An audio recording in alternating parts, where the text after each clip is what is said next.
अब राजस्थान की खबरें सिर्फ देखिए ही नहीं, पढ़िए भी हमारी वेबसाइट rajasthantak.com पर। आप इतनी सुबह ठंड में यहां आए, हमारी बात सुनने आए, इसके लिए मैं आपको दिल से धन्यवाद करना चाहता हूं। अभी भाषण में किसी ने कहा कि मैं देश का तपस्वी हूं। मैंने कुछ बड़ा काम नहीं किया है। इस देश में मुझसे बड़े करोड़ों तपस्वी हर रोज सुबह उठकर 4 बजे सुबह उठकर खेतों में काम करते हैं, मजदूरी करते हैं और इन सड़कों पे अपनी पूरी जिंदगी चलते हैं। तो ये कोई बड़ा काम नहीं किया है कि हम कन्याकुमारी से कश्मीर चल दिए हैं। इससे बड़ा काम हर रोज इस देश के गरीब लोग, किसान, मजदूर, छोटे दुकानदार सब करते हैं।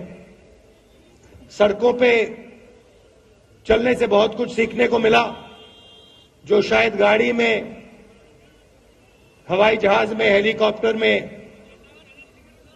सीखने को नहीं मिलता है। यात्रा कन्याकुमारी और श्रीनगर में हिंदुस्तान के तिरंगे को हम लहरा के छोड़ेंगे। कोई भी शक्ति इस यात्रा को नहीं रोक सकती है। और इसका कारण है, ये यात्रा कांग्रेस पार्टी की यात्रा नहीं है। के लोग चल रहे हैं, मगर ये यात्रा हिंदुस्तान के किसानों की है, मजदूरों की है, छोटे दुकानदारों की है और जो हमारे करोड़ों बेरोजगार युवा हैं, नहीं दिखाई दे रहा है। ये यात्रा उनकी है। मुझसे पहले पूछा गया, बीजेपी के नेताओं ने पूछा कि यात्रा की क्या जरूरत है, क्या जरूरत है कन्याकुमारी से कश्मीर चलने की। तो मैंने उनका जवाब दिया, आपके नफरत के बाजार में, आपके नफरत के बाजार में मोहब्बत की दुकान खोल रहे हैं। और ये काम कांग्रेस पार्टी ने, विचारधारा है जो हजारों है। जब भी ये लोग इस देश में, इस धरती में नफरत फैलाने निकलते हैं, एकदम हमारे विचारधारा के लोग बाहर निकलकर मोहब्बत और प्यार फैलाना शुरू कर देते हैं। भाइयों और बहनों, ये नई लड़ाई नहीं है। ये मत सोचिए कि ये लड़ाई आज की लड़ाई है, 21वीं सदी की लड़ाई है। ये लड़ाई हजारों साल पुरानी है, हजारों साल पुरानी है। और इसमें दो विचारधाराएं लड़ती हैं और लड़ती आ रही हैं। एक विचारधारा जो चुने हुए लोगों को फायदा पहुंचाती है, लोगों को पहुंचाती है और पहुंचाती थी। और दूसरी विचारधारा जो जनता की आवाज है, जो जनता का दर्द है, जो किसान की आवाज, मजदूर की आवाज, उसकी विचारधारा है। तो ये लड़ाई चलती आ रही है, चलती जाएगी, मगर इस लड़ाई में कांग्रेस पार्टी का आज रोल है, हम सब का रोल है। इसीलिए हमने ये यात्रा शुरू की है। सीखने को बहुत मिला। यात्रा में लंबे भाषण नहीं देते हैं। 6 बजे सुबह शुरू होती है और आमतौर से 6-7 घंटे हम चलते हैं।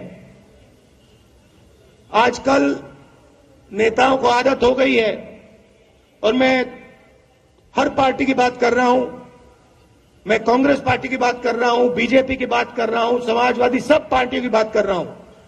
आजकल नेताओं के बीच में और जनता के बीच में खाई बन गई है नेता सोचते हैं कि जनता की बात सुनने की जरूरत नहीं है और भाषण देते, घंटों लंबे भाषण देते हैं।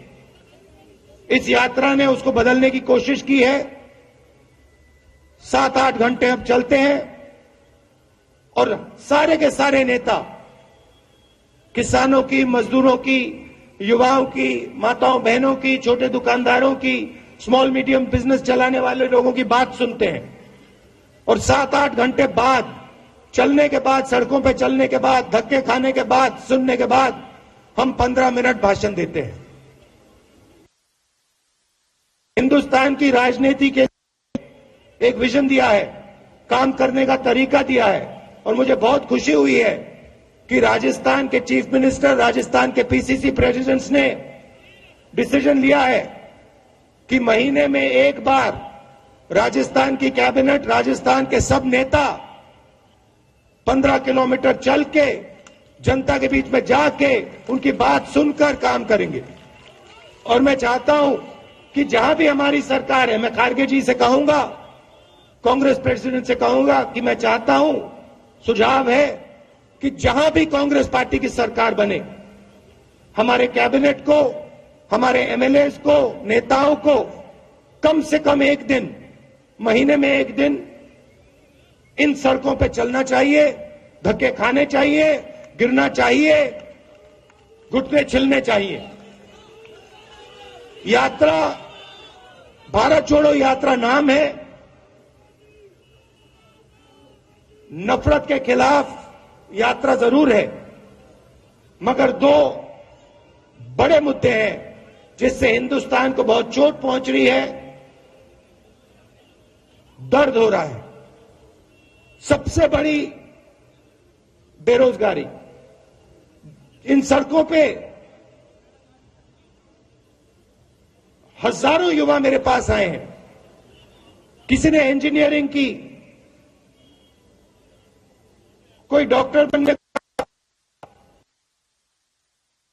इसमें शामिल होना चाहता था,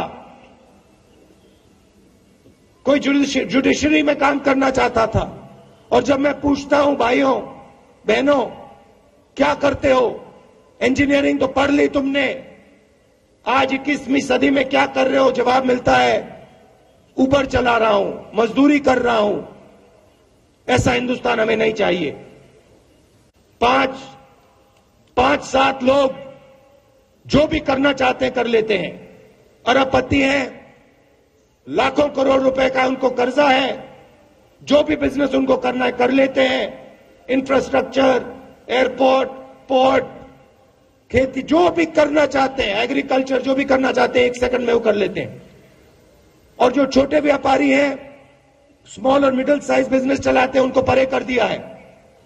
मैंने अपने भाषणों में कहा, नोटबंदी, जीएसटी पॉलिसी नहीं है। नोटबंदी और जीएसटी छोटे व्यापारियों को मारने के हथियार हैं, उनको खत्म करने के हथियार हैं। और लक्ष्य यह है कि हिंदुस्तान के सबसे अमीर 2-3-4 लोगों को हिंदुस्तान का पूरा धन पकड़ा दिया जाए। नतीजा यह है कि आज ये देश अपने युवाओं को रोजगार नहीं दे पा रहा है। तो दूसरा मुद्दा यह है। और तीसरा मुद्दा उतना ही जरूरी, महंगाई। आपको याद होगा कि जब यूपीए की सरकार थी, गैस सिलेंडर 400 रुपए में मिलता था। आज 1000 रुपए में गैस सिलेंडर मिलता है। 1200 रुपए में मिलता है। पेट्रोल 60 रुपए का मिलता था, आज कितने का मिलता है? 107 रुपए का मिलता है। और जहां भी नरेंद्र मोदी जी जाते थे, जहां भी बीजेपी के नेता जाते थे, महंगाई की बात करते थे, मगर आज महंगाई की बात नहीं करते। तो ये 3 मुद्दे हैं।